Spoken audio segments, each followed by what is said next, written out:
गुरुभ्यो नमः। हरिः ओम। पूर्णमद पूर्णमिदं पूर्णात् पूर्णमुदच्यते पूर्णस्य पूर्णमादाय पूर्णमेवावशिष्यते। ओम शांति शांति शांति। कल प्रवचन में गुरु तत्वमसी प्रवचन में गुरुजी बौद्धों का मत शून्य मत का बात कर रहे थे। तो शून्य नहीं हो सकता ऐसा वेदांती कहते हैं, क्योंकि शून्य कारण भी नहीं हो सकता और शून्य अपने आप प्रकाशित भी नहीं होगा। शून्य को प्रकाश करने वाला दूसरा साक्षी होना चाहिए। तो शिष्य कहा, भगवान आप ही बोलते जाएंगे कि मेरी भी तो कुछ सुनोगे? तब महर्षि कहते हैं, बोलो तेरी भी सुनेंगे, बोलो। तो शिष्य कहने लगा, हे भगवान, बीज को किसान ने भूमि में बोता है, खेत में। जब तक वो बीज अपने आकार में बंधा हुआ है तो अंकुर उत्पन्न होगा नहीं। तो कहना पड़ेगा बीज का नाश होगा तब अंकुर उत्पन्न होगा। तो इसी तरह तो जो सृष्टिकर्ता का नाश होता क्या? तो आचार्य ने कहा, हे बेटा, बीज के आकार का तो नाश हुआ, ये अनावश्यक भाग का नाश हुआ बात, किंतु बीज आवरण तो वहां बैठा है ना। बीज के दो हिस्से हो जाते हैं, बीज ऐसा फट जाता है, उसको बीजावरण कहते हैं। तो इसलिए महर्षि कहते हैं सत्य ही पहले था, वही जगत का कारण भी बना। तो शिष्य पूछता है, भगवान कारण तो सत्य है, किंतु सृष्टि के लिए भी जो दूसरे साधन सामग्री कहाँ से आई, उपादान कारण बना पूछ रहा है। तो जैसे आप एक मकान बनाते हैं तो ईंट पत्थर मिट्टी सीमेंट आदि सब जहाँ चाहिए। तो यहाँ पर कहते हैं परमात्मा को सृष्टि व्यक्त करने के लिए कोई दूसरे साधन आदि की आवश्यकता नहीं पड़ती। इस बात को तीन दृष्टांत से समझाते हैं। यतोर्नभी सृजते गृह्णते च, एक। यथा पृथिव्याम ओषधय संभवन्ति, दूसरा। यथा सतपुरुषात् केशलोमानि, तीसरा। तो तीन। तथा ऐसे ही अक्षरात, ये अक्षर ब्रह्म से संभवती विश्वम।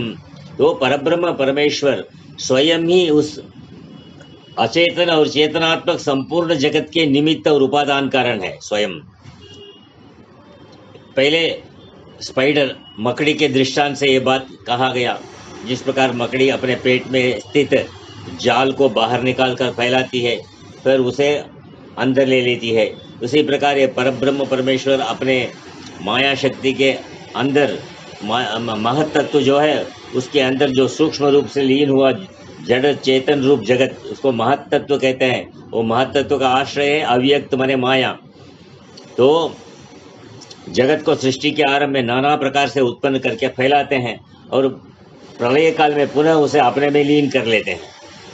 तो दूसरे उदाहरण दिया कि जिस प्रकार पृथ्वी में जैसे जैसे अन्न माने धान, राइस, तृण माने ग्रास, वृक्ष, लता आदि औषधियों के बीज पड़ते हैं, उसी प्रकार की भिन्न भिन्न भेद वालों औषधियाँ वहाँ उत्पन्न हो जाती है। तो इनका बीज तो हमने तो नहीं लगाया। देखो रेलवे लाइन के दोनों बाजू में कितने पेड़ पौधे होते हैं, फुटपाथ में कितने बाद में इतना ग्रास होते हैं बड़ा। इसलिए ये कहाँ से आया? कोई इसमें बीज नहीं लगाया, लेकिन बीज जो है वो परमात्मा का सृष्टि में सृष्टि के लिए परमात्मा ने बीज को भी सृष्टि किया। तो उसमें अनेक वैरायटी आने से पृथ्वी का कोई पक्षपात नहीं है। उसी प्रकार जीवों के विभिन्न कर्मरूप बीजों के अनुसार ही परमात्मा उनको भिन्न भिन्न योनियों में उत्पन्न करते हैं और उनमें किसी प्रकार की विषमता, पक्षपात और निर्दयता दोष नहीं है। तो तीसरे उदाहरण में मनुष्य शरीर के उदाहरण ये बात समझाई गई कि जिस प्रकार जीवित मनुष्य के शरीर से सर्वथा विलक्षण केश, रोम, केश माने रोम माने बाल और नख, नील अपने आप उत्पन्न होते हैं और बढ़ते जाते हैं। उसके लिए उसको कोई प्रयत्न नहीं करना पड़ता। दाढ़ी बढ़ता है और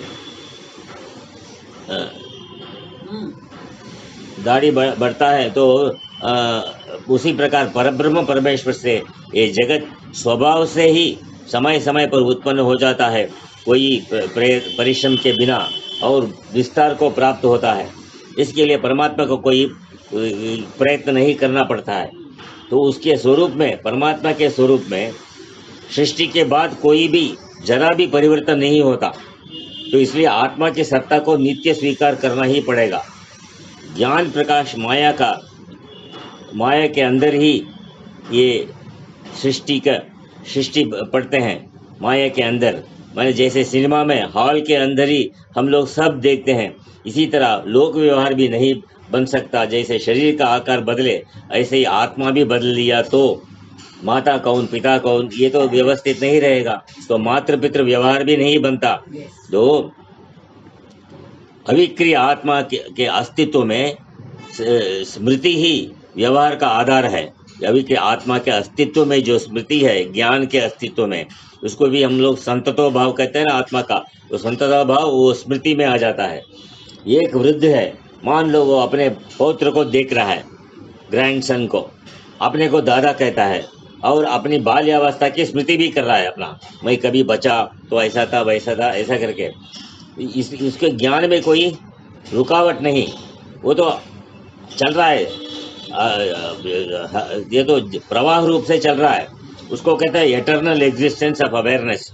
और सुप्रीम कॉन्शियसनेस जो है, अवेयरनेस से जो माया में पड़ा तो सुप्रीम कॉन्शियसनेस हो, ईश्वर बन गया। तो इसलिए ये जो ज्ञान में जो रुकावट है, ये ज्ञान के विषयों में अलग अलग होने से हमको ज्ञान में रुकावट जैसा लगता है। ज्ञान में कभी रुकावट नहीं, इसलिए मालूम पड़ता है ऐसा। बाल्यावस्था का अनुभव भी है वो दादा को, माने वो और स्मृति भी है, तो स्मृति का दृष्टा भी है। तो वो आत्मा जो है वो दृष्टा असंग है, उसमें कोई परिवर्तन नहीं, जैसा का तैसा अंतरात्मा है। दूसरे दृष्टांत से फिर समझाया, जैसे वर्षा हुई तो पृथ्वी से पेड़ पौधे अपने आप ही निकल गए, ये भी बता दिया। और इसी तरह तीसरा दृष्टांत भी बताते हैं आगे। तो तीसरा दृष्टांत में सतपुरुष केशलोमानी, ये माने जीवित पुरुष के से ये सब जीवित पुरुष के शरीर से सब निकलता है, केशलोमानी। तो इसलिए तीनों दृष्टांत से ये स्वभाव से ये सब चल रहा है, इसलिए कोई प्रयत्न करना नहीं पड़ा। दाढ़ी बढ़ाने के लिए कोई प्रयत्न नहीं, लेकिन दाढ़ी को निकालने के लिए प्रयत्न करना पड़ता है। इसलिए एक दृष्टांत से समझा रहे हैं। किसी देश में राजा ने सोचा, एक अंधा जो गलती किया उसको क्या पनिशमेंट सजा देंगे, तो इसको कहा इसको पत्थर के किले में बंद कर दो। तो कहा अगर वो दरवाज़ा ढूंढ के अपने आप बाहर निकल जाएगा तो उसको छुट्टी कर दो। वो तो अंधा है, तो क्या करता है वो दीवार को पकड़ के चलने लगा चारों ओर अंदर ही कमरे के अंदर, और सोचा जब दरवाज़ा आएगा तो बाहर निकल जाऊंगा। किंतु चलते चलते जब दरवाज़ा आया तो उसकी खुजली आ गई, माने खुजली माने ईचिंग आ गई। तो दोनों हाथों से वो जोर से ये करना पड़ा, तो कुचलाने लगा और चलता रहा, तो फिर दरवाज़ा छूट गई। तो वही चक्कर फिर से वापस आना पड़ता, क्योंकि अंधा है वो, दरवाज़ा छूट गया ये भी मालूम नहीं उसको। इसलिए मनुष्य शरीर मोक्ष का द्वार है, मोक्ष का दरवाज़ा है, और सारी योनियों माया का एक किला आवरण है जीव भाव के कारण। समझो इस किले में, इस कमरे में भटकते भटकते ये मोक्ष द्वार रूपी मनुष्य योनि में आएगा। जब ये मोक्ष द्वार है, यहाँ भी इंद्रियों की पूर्ति के लिए ऐसे जैसे वो कुजली कर रहा है, ऐसा ही हम अपने इंद्रियों की पूर्ति के लिए पड़े रहे तो मोक्ष द्वार छूट जाएगा। इसलिए मनुष्य प्राणी के लिए संयम तप त्याग का उपदेश है।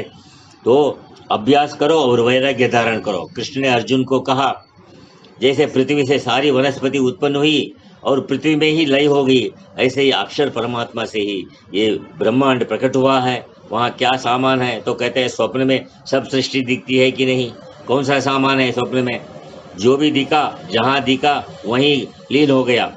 जो कहना पड़ेगा कल्पना रूप ही है सब, सत्य तत्व कोई है ही नहीं। तो वेदांत में एक दृष्टि सृष्टि सिद्धांत है, दृष्टि कारण है और सृष्टि कार्य है। जो जब देखा तो और नहीं दिखा तो तुम्हारा कुछ भी नहीं। तो इसलिए भी आता है ना वो इसमें नारायण सूक्त में, विश्वस्य आयतनम महत। विश्व का आधार क्या है, माने जागृत अवस्था का मनुष्य का आधार क्या है? ये महत माने बुद्धि के बिना जागृत अवस्था में कोई व्यवहार नहीं होता है। इसलिए सृष्टि का ज्ञान, सृष्टि से बाहर आने का ज्ञान, ये दोनों तुम्हारे अंदर ही है। इसलिए हम विचार कर रहे थे कि जगत के मूल में जो तत्व है जिससे ये जगत उत्पन्न हुआ वो सत्य है, असत नहीं हो सकता।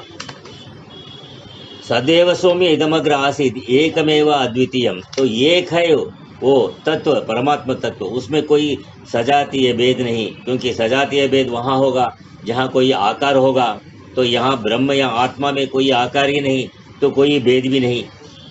तो विपक्षी कहने लगे जब विजातीय भेद तो है ना, ये जड़ प्रपंच तो चेतन से अलग ही है, तो विजातीय भेद हो गया ना। तो कहने लगे नहीं, विजातीय भेद भी वहाँ कोई नहीं, क्योंकि जड़ प्रपंच तो माया से दिख रहा है, अस्तित्व उसका अस्तित्व नहीं है। परमात्मा के बिना उसका कोई भिन्न अस्तित्व नहीं। भिन्न अस्तित्व होगा तो हम विजातीय भेद कह सकते हैं। जब आत्मा एक ही है और आत्मा में ही दिख रहा है, क्या भेद कहोगे? कोई उत्पन्न नहीं हुआ, तो माया केवल देखने मात्र का ही है, प्रतीति मात्र है, कुछ भी, इसलिए विजातीय भेद भी नहीं। देखो जैसे दृष्टांत में सूर्य का प्रकाश है और सूर्य का प्रकाश से ये पड़ता है, छाया पड़ती है, और छाया में प्रकाश में क्या भेद है? विजातीय भेद है क्या सजातीय भेद? क्या कहोगे? छाया और प्रकाश में, छाया भी प्रकाश रूपी है, लेकिन उसका इसके प्रकाश और इसके प्रकाश में ये अंतर है।